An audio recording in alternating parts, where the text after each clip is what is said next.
بسم اللہ الرحمن الرحیم۔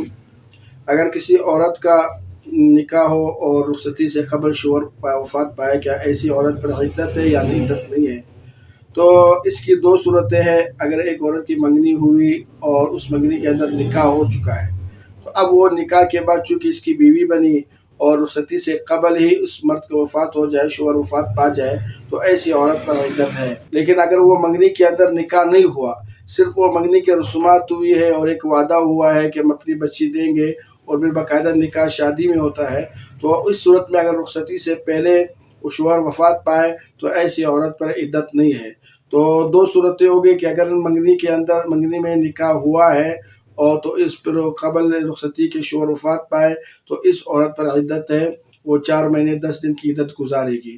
لیکن اگر منگنی کے اندر نکاح نہیں ہوا، رخصتی سے قبل ہی شوہر وفات پائے، تو اس صورت میں پھر وہ عدت بھی نہیں ہوگی، چونکہ اس کا خاوند ہے ہی نہیں۔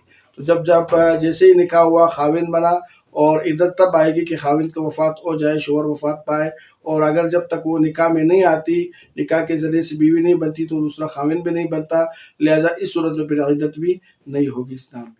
القارعة ما القارعة وما أدراك ما القارعة